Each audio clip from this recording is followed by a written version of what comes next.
So I definitely did not think that I was going to be making a third recap video today because we got the FTX Crypto Cup going on, we got the Magnus tournament going on, but guess what? That's not the only tournament that's taking place right now because it turns out there is also the Chessable British Master Championship and we got the main championship going on. This is a huge tournament and somebody has just played the trap that I was discussing in this video, beat the Caro-Kann in 5 moves, and to be entirely honest, when I made this video I had no idea that it would be as successful as it was. And if you take a look at it, it got 92,000 views. We're coming up on 100K, and this was only 3 weeks ago. And for me on this channel, you can take a look at the views. That's incredible. That's a ton of views, and I never would have known that this one would be so huge. So I want to take this time not only to show you this game that was just played today, show you what the trap is, but then also I want to answer a lot of the questions that you guys had because a lot of people were wondering, what if they don't accept it? What happens if they play some other lines? So I want to talk about those lines that you guys were talking about in the other video. But first, let's relive the glory and let's give a huge shout out to Thomas Villiers, who I don't know if this is actually a viewer of me or even knows of me or is a fan of me, but hey, guess what? If you are, congrats! You won a game in a huge tournament, and you should be very proud. You played pawn to e4, and this is exactly what happened. You played the Caro-Kann. And this is the setup that you're going for. You put your knight on f3, you put your pawn on d3, and after this recapture, instead of taking back right away, which looks like maybe that's just the most obvious thing to do, you play knight to g5. This is how we begin to set the trap, and the knight is actually already taking aim at this f7 pawn, which could be very useful, as we will see, because if black does decide to grab this pawn, you take back with the bishop, and now the trap is set. And it might look like to an innocent opponent that maybe hasn't seen this trap before, like, I don't know, maybe we've just sacrificed a pawn because we want some sort of initiative, we're more developed, maybe we're just going to castle next, or I don't know, maybe we're just going after this h7 pawn. Just don't mind us, we're just innocently trying to attack your h pawn, and if you play knight f6, which is the move that would cover that pawn, now you have fallen for it, because white can play, boom! Knight takes f7, and the reason this works is due to this alignment with the queen, and for now, white grabs the pawn, white forks the pieces, and if white takes back, the main point, the main way that we exploit this alignment is with bishop to g6 check, and you, after this recapture, you can take the queen, and this is how white is already winning in less than 5 moves here, and after e5, I should just point out, this is one more chance for black to trick you. You just got to be careful one more time as white, because black is threatening to play bishop to b4 and snatch the queen back. So you got to be a little careful. And in this game, we saw knight to c3. This is the best way to get out of this pin. And then white was able to develop the rest of the pieces. And at some point, won even more material after the knight went back and attacked the queen by, boom, sacking the queen temporarily in order to win like all of the minor pieces. White is going to be taking this knight back. White is going to be able to be getting all of his activity. So congratulations, you won this game and you got to use the special Caro-Kann trap. Boom. But what happens if opponents do not fall for it? That's one of the things that I want to spend a little bit of time on a new analysis board analyzing. And obviously you can start with knight to f3, you can start with d3. However you want to get there, you might get to this position. And from here, there's 2 common ways, or at least 2 very common variations that you might run into. One is on this move, right here on move 3. You might see bishop to g4. This would be the most common way of declining the gambit on this move. But before we get here, let's just go one step further and say if they accept our pawn on this initial move and we play knight to g5, I think the thing that most people were wondering about is in this position, I got some complaints, okay, people aren't taking. If they take, you're very happy. But a lot of people in this position are playing knight to f6, and it's like, okay, what do I do if I get to this position? So I'm going to give you 2 options. I'm going to give you the objectively correct option, and then I'm going to give you the dubious gambit fun time option, and you can choose. And it turns out people do choose here, and I'd say 74% of people that play this want the dubious option. But I will let you know, and we'll turn the computer on to verify this, that this position is about equal, and objectively you should be taking this. And if you enter into this line, you can see everybody takes here. You're going to get a position like this. You're going to swap the queens. You're going to get to a 0-0 endgame. This is just completely equal. You might be able to get at some point a very symmetrical pawn structure if black ever plays e5, and if you ever at some point play c3. Not that you would right away, but if you get to this position, you can see the pawn structure is exactly the same. You're going to be able to both develop your pieces. You're going to put your king here. You're going to try to like develop your pieces like this and get all your stuff out. Maybe you'll start playing on the flanks. You know, it's an endgame. You just start playing this position. But if that's not to your liking and you don't want an equal position, after knight to f6, you have another option, and I'm going to leave the computer on so you know what the honest evaluation is.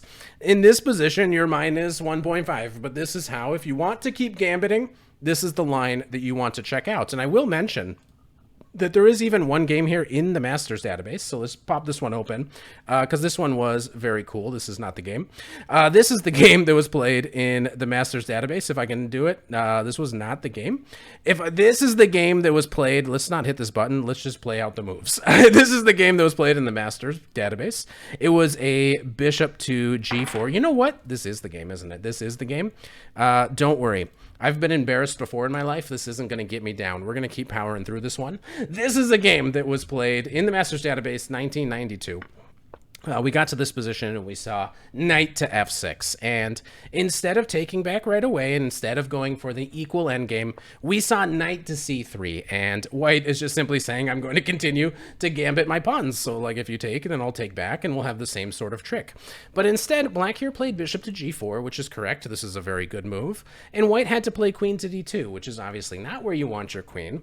But now after takes, white took back with a bishop. And guess what happened in this game? Black played pawn to g6, and now guess what? It's the same trap. It's a different position, same trap. Boom! Knight takes f7, and black here was unable to take back and had to play here, which just simply loses the bishop, because if you do take back, I can do it. Boom! If you do take back, it's the same exact thing. Bishop takes g6, and you win the queen. So I thought that was kind of cool. This is, obviously, you know you're taking a risk if you do decide to play this variation with knight to c3. Again, this is equal. This is dubious. Make up your own mind. You can figure it out. You're your own person. Don't let anyone tell you what to do. Do whatever you want to do. That's up to you. But if the other thing that I want to talk about, there's just one last line that I do want to talk about, which is if you get to this position, which is on move 3, and black decides that they in this position are not going to accept at all. They are instead going to be playing bishop to g4. And you know what? I'm going to put this on a new analysis board because it's just a little bit cleaner, and I like a little bit of cleanliness in my life. If we get to this position after bishop to g4, I will recommend the move pawn to h3, and I'll even use this Lee chess database so we can see, I guess, what most people are doing. There's not a whole lot of games in the Masters database. And after pawn to h3, black here is now faced with a choice. They can either take your knight, or they can back up and go to h5. And backing up is actually the more popular way, which might actually lead to the more interesting and more fun positions to play if you have white. But let's start by looking at this move, because if they do take here and you recapture, this is very similar to the two knights variation of the Caro-Kann, only you haven't played knight to c3. So you're playing the one knight variation of the Caro-Kann in this particular moment. And your basic plan here as white is you can omit putting this knight on c3. You could probably just play knight to c3 here right away if you really wanted to. It looks like a lot of people have. But if you just play something like this, and I'm just going to kind of follow the main lines, not that you need to memorize all of the ideas, you want to put your bishop on g2, you want to get castled, and then the ultimate plan here in the middle game is to drop your queen back and start to play on the king side. So if black gets castled, you're playing something like this, and this looks to be like a very pleasant position for white. You just fianchetto, you get castled, you move your queen out of the way, and you start playing on the king side. And unless your opponent plays pawn to g5, you get a fantastic position. Like black already, you can see the computer really wants black to immediately strike at the center, because all of this king side space is ultimately going to be very strong for white. If it's allowed to be solid and white is allowed to advance, white's going to get a very strong attack from this position. So that's one thing that might possibly happen. And the other thing that might possibly happen after this move, perhaps more often, you'll actually be faced with bishop to h5, which shows the bishop moving away. And most people are going with g4, which is actually a part of the plan. I think it is here actually a little bit more accurate to play queen to e2, which, take a look at the stats, it scores very well for white. And the idea is to get off of the d file so that we're not really worried about any capture on e4. And now after, for example, pawn to e6, here's where you hit them with pawn to g4, and this bishop might actually become a little bit of a target, as it so often does in the Caro-Kann. So here you can push, you can play pawn to h4, and black now would be forced into making a big decision. And you can see these moves are both played almost equally, pawn to h6 or pawn to h5. Somehow black needs to be able to save this bishop, but I will tell you, one of these moves is a little bit better than the other. One of these moves is not particularly good.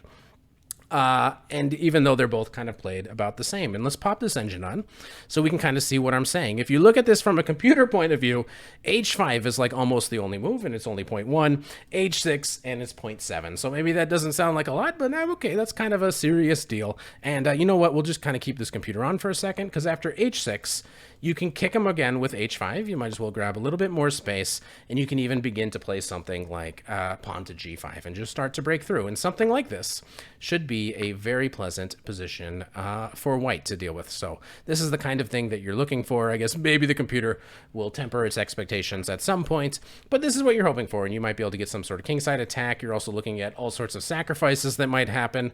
A lot of fun that here you could potentially have, and then also the bishop might come into h3 at some point to make some additional threats. But if they play pawn to h5, which will also happen about half the time, here is where you can temporarily ignore this. You could play pawn to g5, of course, but you can ignore it for a second and make this counterattack against this bishop on g6. And now after the bishop goes back, here is where you can play pawn to g5. And I think this leads to some very interesting positions, especially after bishop to d6, because we are kind of threatening to take on h5. We're also kind of threatening to push on g6 and create a bunch of weaknesses. We're also kind of getting ready to take here first, and then to take on h5. This all looks like very possible. And for example, if we just play the computer line, which is bishop to d6, you can see most humans are playing knight takes f7. The computer was playing g6. E takes d5 is also another possibility. Everything's possible. Humans are going here, and this looks like a ton of fun.